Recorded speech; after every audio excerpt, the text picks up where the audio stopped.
Welcome to Podcast, the Business of Dentistry Podcast, brought to you by Practice Plan. Podcast delivers the best business advice, real-life stories, and practical hints and tips to make your practice a more profitable and sustainable business. And now, here's your host. Hi, and welcome to our latest podcast. My name is Les Jones. I work as a creative director with Practice Plan, and I'm very pleased to say that I'm joined today by the one and only Chris Barrow for what seems to be our yearly get-together. Chris, we're at the dentistry show at the moment, and we found some time to get together, which we have done for the last 2 or 3 years to catch up. And today we're going to be talking specifically about AI and its impact on dentistry. But first of all, welcome. Thank you, Les. It's good to be back. Good to see you. I have to say I'm intrigued myself for this podcast because I'm perhaps not as far up the curve as I need to be on AI, so I'm intrigued to see what you're going to be saying over the next 15 or 20 minutes. But let's just start with your observations of AI in general before we get into the specifics in dentistry. Absolutely. I think the first thing that is interesting to reflect upon is that if we'd have been recording this podcast 1 year ago and you'd have turned around to me and said, can you give us 15 minutes on the impact of AI in dentistry, I probably would have said no, because a year ago, quite frankly, I wasn't really giving this any headspace whatsoever. Why the change? And I think that there are two things that have promoted the change. The first one is that everybody who's listening to this podcast will know that it has become increasingly impossible to miss the AI-driven conversation on a day-by-day basis. That I can't go a day now without opening up an online newspaper, podcast, newsletter, blog. Everybody's talking about AI, and it seems to be becoming more and more prevalent in our day-to-day communication. The second thing also is that because I'm constantly trying to keep an eye on what's going on within the digital landscape, and I do that by reading everybody else's broadcasts, but also by attending trade shows, both here and overseas. And as I've done that, and we'll probably, during this conversation, make reference to the fact that it wasn't that many weeks ago, probably 4 or 5 weeks ago, I was over at IDS in Cologne. And I know it's a much-used phrase, but it was almost a game changer for me. And I never thought I'd find myself saying that after 32 years in dentistry, I would go for 2 days to a trade show in Cologne, and I would come out of there with my head exploded, and then frantically researching how does this impact the work that I'm doing with my clients. So first things first, this has been just as recent a development for me as it is for everybody else. The difference is that probably for about 6 months now, I've been researching how does AI impact us, generally speaking, but also, of course, more specifically, how does it impact the dental landscape, first of all, in terms of digital workflow, and secondly, and probably we'll get onto this now, in terms of the business of dentistry. And the answer, spoiler alert, is that it impacts greatly, and that it's very, very important that people are aware of that and that they know where to go and where to look for the knowledge that they're going to need going forward. But there are kind of two camps at the moment, aren't they? In terms of AI in general, there are kind of two extremes kind of coming through at the same time. It's very true. And of course, the media have got a vested interest in creating a fight because they love that. It sells advertising. And so what's happening at the moment is that as you troll your way through all these blogs and podcasts, what you'll find is camp one is that AI is going to kill us all. That nobody's going to have a job, that it's going to use up all of the energy, and that it's going to create some kind of dystopian nightmare going forward. There are people out there that say that if AI replaces all of our jobs, then nobody's going to have a job to go to.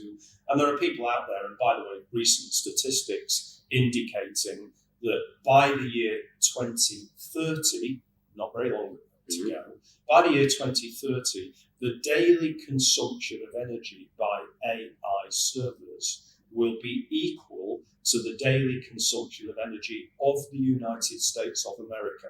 Wow. And so, of course, there are commentators who are saying, where is all that energy going to come from, and is it going to cause a negative impact on the planet?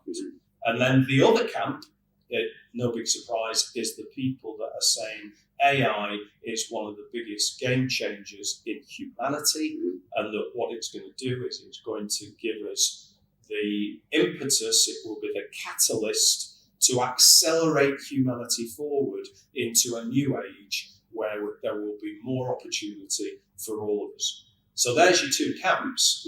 And of course, the sensible thing to do is to adopt a middle ground and say that actually AI at the end of the day, it's the same as social media, it's the same as satellite television, it's the same as anything else. If it's used responsibly, it's a force for good.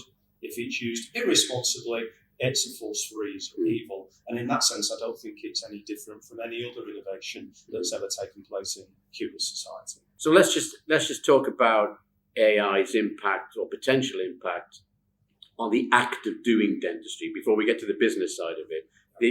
How people will be doing dentistry in the coming years. So back to IDS Cologne, I spent a few days wandering around. And by the way, just to contextualise this, and for anybody that's ever been to IDS in Cologne, we're recording this down at the dentistry show at the NEC in Berlin, where there is a quite sizable exhibition hall just down the corridor from us here. And I was saying to Les just before we came on air that the IDS exhibition halls were the same size as those here at the NEC, apart from the fact that there were 15 of them. And after 2 days of walking around, my head was exploding. But what I was seeing there is that we're all familiar with a thing called digital workflow, and we're all familiar with the arrival and impact of the intraoral scanner. We're all familiar with the arrival and impact of 3D printing. We're all familiar with the fact that milling is inexorably going to be replaced by printing, and that what that's going to do is massively reduce the turnaround time on digital workflow. By the way, when the metal printers arrive in the marketplace, and they already exist, it's just that they're very expensive at the moment, but those metal printers will create an environment where not only will we be able to have a conversation about same-day crown bridge work, but same-day implant work, and also ultimately same-day denture work as well. And don't get me started on dentures, because that's another massive growth market going forward. So that's all well and good. There's a lot of technology arriving in the marketplace, which is speeding up, streamlining, and increasing the accuracy of the delivery of the dentistry. But what we've also got off to the side is the software that sits alongside that. It can be X-ray diagnostic software, or it can be smile simulation software, or it can be treatment plan software. And that's the area where there is no doubt that AI is going to have a massive impact. And in fact, even as we record this, some of the initial X-ray diagnostic software packages are beginning to appear on the marketplace. And as you walk around these exhibition halls also, you will see that there are practice management software developers who are broadcasting the AI versions of their practice management software. And that means that that software is going to be able to diagnose and prepare treatment plans for patients whilst the clinician is chatting to the patient about their holidays. And the final thing I'll say about AI in business space also is AI-driven reception. Now, there are already AI-driven reception systems in this country. There's certainly 2 or 3 in the marketplace already. One of them, very interestingly, posted to social media just 2 weeks ago that their AI receptionist had answered its 50,000th patient call in the United Kingdom, and that AI receptionist had actually received its first 5-star Google review from a patient who was so pleased with the interaction that the patient felt motivated to write the 5-star Google review using the name of the AI receptionist because they thought it was a real person. Now, of course, there are people going, can't be true, that's ridiculous, it's bonkers. Well, it isn't, it's real, and it's today. So we'll see that in terms of digital workflow. Technology getting faster, sharper, more accurate. Support software running by itself, doing diagnostics, treatment plan presentation, and even actually booking the treatment in with the patient. And that's the digital workflow. Yeah. What we then need to talk about is how is it going to impact the business of dentistry, and that's a whole other conversation. Which I was just about to ask you about.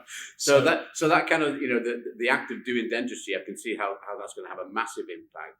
But then the kind of the running of the business, presumably AI is going to have an equally big impact there. So I'm going to take us back to one of my favourite books of all time. It's called The E-Myth Revisited by Michael Gerber, published in 1996. The subtitle of the book, Why Most Small Businesses Don't Work and What to Do About It.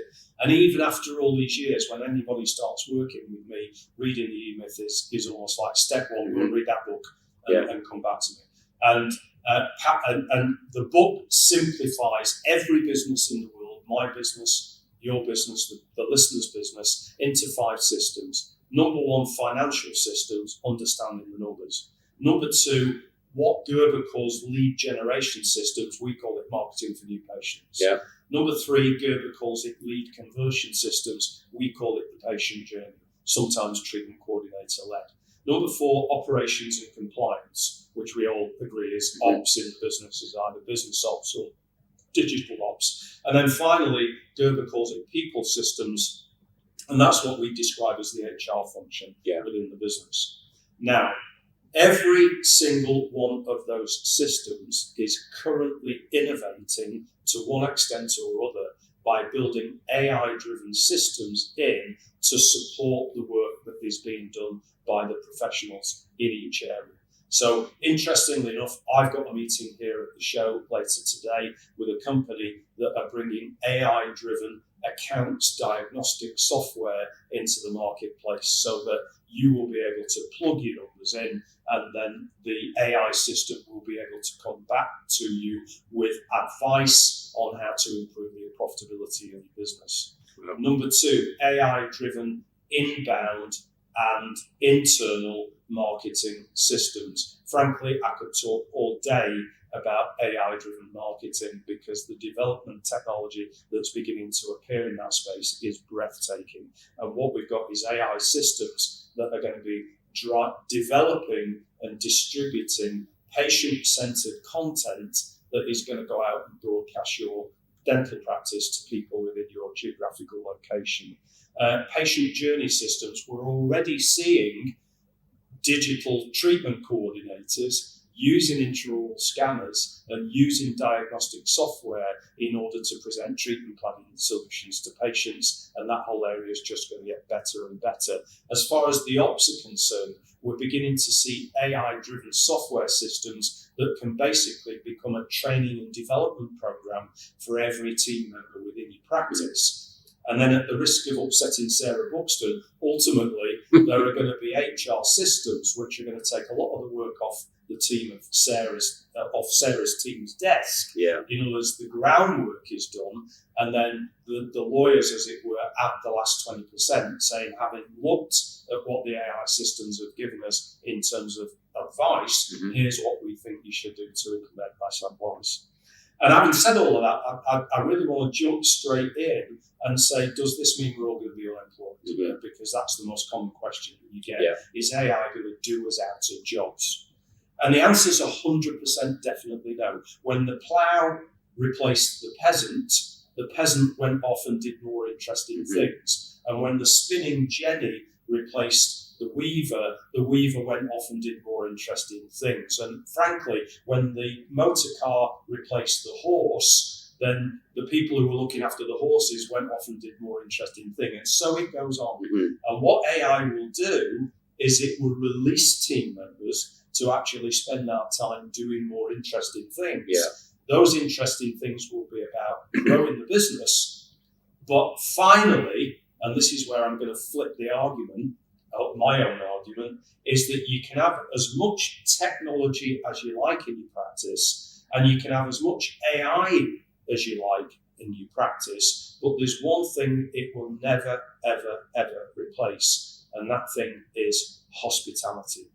Because no machine will ever be able to deliver hospitality. And let's get a definition in place. And I'm going to quote from a fellow called Will Guidara, who has written a brilliant book called Unreasonable Hospitality, which I commend to all listeners. He's the owner of the world's #1 restaurant in New York, a place called 11 Madison Park. And I'll end this perhaps with a quotation, which is, service is what we do, but hospitality is the way we make people feel about what we do. Now, AI can drive service. It can make our service faster, cleaner, quicker. It can make it more accurate, but it can't make me feel good. Yeah. And it's only people that are going to be able to make me feel good by giving me a birthday card or remembering the fact that last time I came in, I mentioned that one of my daughters had just graduated, and remembering to ask how your daughter's doing. You know that stuff? Yeah. And so we can all still deliver hospitality. Let's never forget that. But please, please, please don't ignore AI, because you ignore it, you pay. For your kind of sense of how the dental sector is kind of reacting to AI at the moment, do you think there's a general kind of head in the sand thing and, I'm just ploughing on regardless, or are we starting to see the early adopters and people who are going to be the ones who are going to drive that change through the sector? Yes, we are. And you make reference to the adoption cycle. We know that we've got innovators who are the people who will try something out, even if we're not sure whether it works or not. And then you've got the early adopters who are the first wave in once we've got proof of concept. And then you've got the early majority, I should say, who think, well, all my mates are using that, I'm going to get on board. The late majority, well, okay, I'll give it 20 years and then I'll give it a go. And then the laggards, that'll never work. Yeah. Okay. Now, there is absolutely no doubt that companies would not be investing in this technology if they didn't have early adopters to actually beta test. And those beta testers are out there in the marketplace. They're only 5% of the market, maybe even less than 5% of the market, but they are out there. I think that a lot of the AI-driven systems that I'm describing here are still in the early adoption mode. And so the people who are trialing this stuff are the people who are prepared to accept that it might not work all the time, because AI doesn't work all the time at this stage. But how far are we away from early adoption and early majority? I think, Les, if you and I are sat here 2 years from now at the Dentistry Show 2027, I think we'll be having a conversation about a marketplace in which we've gone through early adoption, innovation, into early adoption, and we're into early majority. Right. And I think that in that 24-month period, everybody listening to this podcast has to make a decision, and the decision is, am I going to wait and see, or am I going to get involved? Yeah. And my advice, get involved, because it's a boat you don't want to miss. Yeah. And on that basis, to kind of finish things off, Chris, what would be your advice in terms of what that first step is? I mean, it's a big, scary, future world out there, and it might be really, really positive, but it still kind of feels like a massive change for people to kind of get on board with. Yep. And at some point, with all those potential areas that will be affected by AI, you have to kind of say, well, let's start on something and kind of get it going. Yeah, I think that in some respects, to follow my track, I kind of intuitively knew that I needed to know about this. And so what I've started doing is subscribing to newsletters, blogs, podcasts, and taking the time out, whether I'm driving the car up and down the motorway or sat on a train or walking the dog with a set of AirPods in. And just listen to that stuff.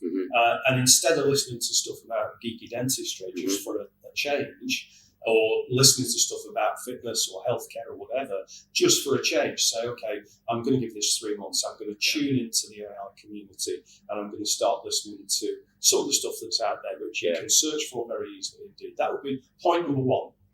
Point number two, and this has been a real game changer for me, is that I would subscribe to an AI search engine of your choice. And it might be ChatGPT, it might be Perplexity. You might decide to use Gemini because you're all over Google. You might decide to use Copilot because you're all over Microsoft. You might decide to use Meta because you're all over Instagram and WhatsApp. Whichever one it is, start engaging.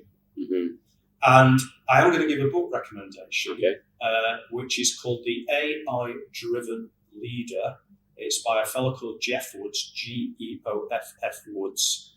And it's a brilliant book about how AI is impacting organizations. But one of the things about that book is that there is almost a tutorial within the book about how to ask AI questions properly. Right. Because it's not Google.